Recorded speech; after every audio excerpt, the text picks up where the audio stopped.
All right, and we are back here on the GSMC Football Podcast. And for the final part of the show, we're just going to talk a little bit about the NFC Championship game. We're not going to preview it, but, just kind of get into talking about it because, we did a topic, like I said, on the AFC Championship game yesterday. So give the NFC Championship game some love as well because this game is going to be good too.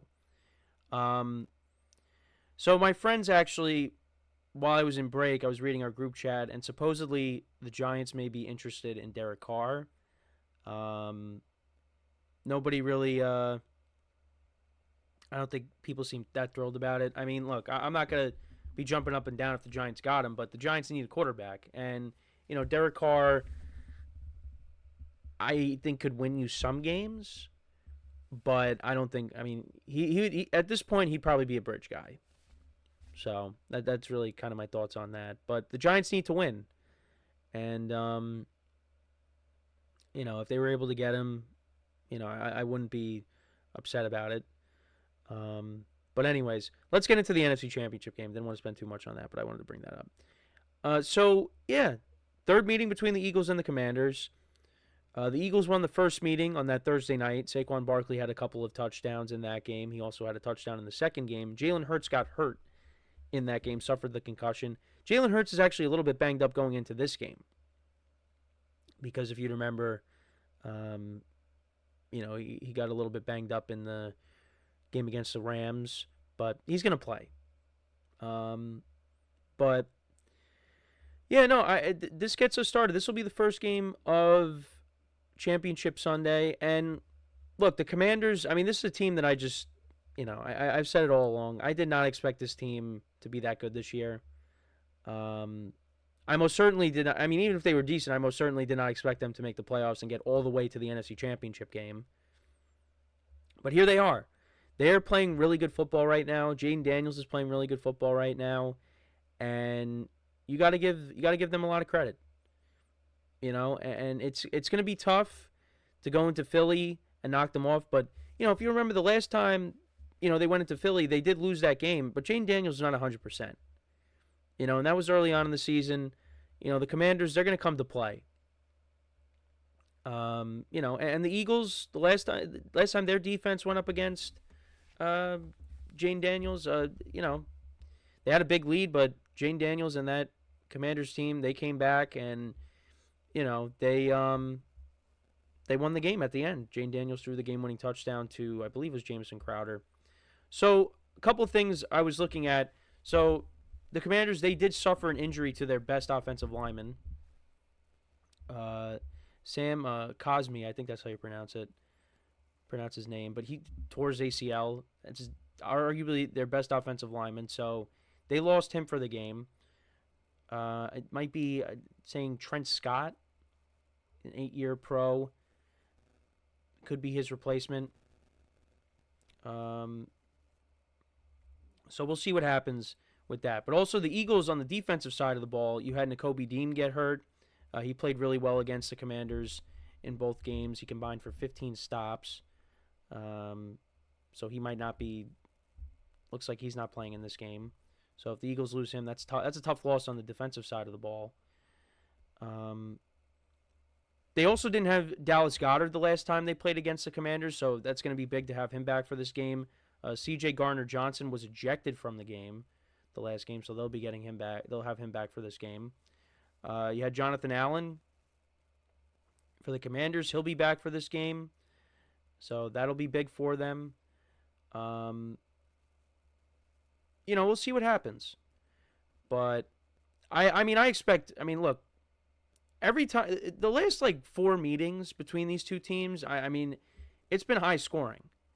Even last year, Commanders are not very good, but they played the Eagles tough. And the Commanders are the only loss that the Eagles have suffered over the last, couple of months now. Obviously they lost to the Bucs early on this season, but the Eagles have not lost a lot of games this year, and when they have, it's been to the Commanders. And then who's the other loss? That was to that was to the Falcons. That's right. Early on in the season when Barkley dropped the drop the ball close to the goal line. Well, not close to the goal line, but in the near the red zone. But yeah, no, look, and the Eagles are coming off of a game where their offense, their passing game wasn't very good. So the Eagles really, when it comes to their passing game is going to need to step up a little bit. Jalen Hurts is going to have to play a little bit better. He hasn't turned the ball over, so you give him credit there. That's the thing. When it comes down to these 4 games, or these 2 games, which team is going to be the team that blinks first and turns it over? Because that could very well dictate a game. But when it comes to this one, I think, look, the Commanders and the Eagles, they know each other well. And, I think we're going to see a good game. How are the Commanders going to stop Saquon Barkley? Because Saquon Barkley has run wild on them this year. Well, Saquon Barkley's run wild on a lot of teams this year. Just ask the Rams. How are they going to stop him? I think for the Commanders, they got to try to contain Barkley a little bit and get Jalen Hurts to, throw the ball. Try to beat them through the air. And I think they definitely can because, you got, a good tight end. You got 2 very talented receivers, 1A and 1B. But, there are people that are down on Jalen Hurts. And, if Jalen Hurts can be the reason that the Eagles win this game, that would silence the critics at least for 1 week. But I think this game you could definitely see this going back and forth. I think both games you could see that. Because, Jane Daniels and that Commanders offense, they just kept answering. They just kept answering the bell. They have converted. The 4th downs that they have been able to convert on have been huge. They gave the Lions a taste of their own medicine. Now, they're not going to be playing up against they are not playing against a banged up defense this week. They're not. The Eagles are pretty much at full strength on defense. I know Quinyon Mitchell got hurt in the game against the Rams, I believe. So we'll see what his status is. But but then again, you saw what the Commanders did against the Eagles defense the last time they played against them. So, we'll see. And Jane Daniels is going to have to use his legs. Both quarterbacks, we've seen what they've been able to do. They have their mobility. That's one of their strengths. Hurts had that long rushing touchdown last week. So, we'll see what happens here. But, I'm very curious to see how this game plays out. And, when it comes to Dan Quinn, I've said all along, was not a fan of the hire, but look at what he was able to do. He was a defensive coordinator for the Legion of Boom, and then he took the Falcons to the Super Bowl. It's not like he was not. Now, I know they suffered a historic collapse in the Super Bowl, but he still got his team to the Super Bowl. And now he's got another team in the championship game. So it's not like he's never been successful. It's just how things finished out in Atlanta and then how things finished out in Dallas. That's kind of what, made me think of the hiring in a negative light. Anthony in the chat says, I think what people are forgetting is the Lions had major injuries across their defensive line and line back and core. Yeah, no, it's true. They had a ton of injuries. And the Commanders took advantage of that. But also the Lions turned the ball over. That led to points. When it comes to the Eagles, the Eagles haven't turned the ball over yet. Other than, I guess the safety, but they didn't actually turn the ball over.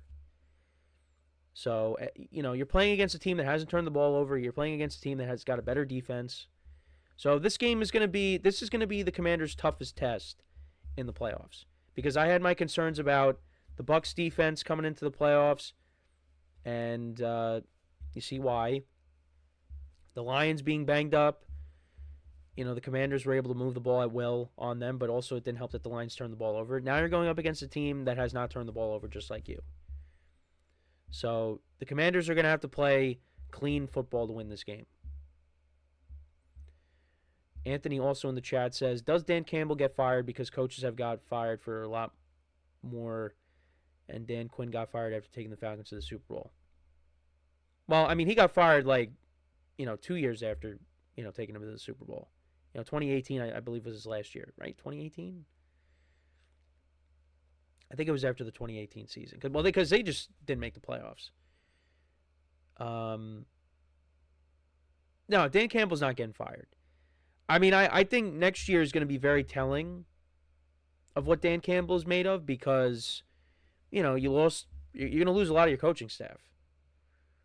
So, if the Lions go and have a brutal year, well, then maybe you got to think about it. But the Lions still got all those young players. They're still going to be a good team next year. But it's now, how is Dan Campbell going to pick up the pieces and put together the right staff to get themselves back on track? Quinn got fired that following offseason. I mean, if you're talking about after the Super Bowl, he didn't get fired after the Super Bowl. He was still there. He was still there for another year. Let's see. Dan Campbell. We have to look this up now. I think he got fired after the 2018 season. I think he did not get fired after he lost the Super Bowl. Kyle Shanahan left. Kyle Shanahan left to coach the 49ers, but Quinn still stayed. So Dan Quinn's coaching career, just to double check. Oh, actually, I'm wrong about that. 2018. Try 2020. He was with the Falcons from 2015 to 2020. I don't know why I thought he was going a lot sooner than that. But yeah, from 2015 to 2020, he was the head coach of the Falcons, and then he went to DC. Well, he became the Cowboys DC. That's what I meant to say. Then he went to Washington DC, and now he's the head coach of the Commanders. Oh, I didn't know he was defensive line coach for Hofstra. That's by my neck of the woods. But yeah, so 2020 is when, after the 2020 season, he was let go. But, I think many people probably wanted him gone after the Super Bowl loss. But anyways, so yeah, we're going to preview this game tomorrow. We will preview the AFC Championship game tomorrow. I mean, I know we kind of previewed both of the games already, but I'll give you my picks for those games tomorrow. We'll talk about any other news that breaks regarding head coaches or GMs, things like that. So that is pretty much it for the show for today. Thank you guys for tuning in. Make sure to check out all the other shows as well. Leave a like, comment, and subscribe to the video. And until next time, I'm Kenneth Grunfelder signing off from the GSMC Football Podcast, brought to you by the GSMC Sports Network. Have a good day, and I will talk to you guys next time. Take care.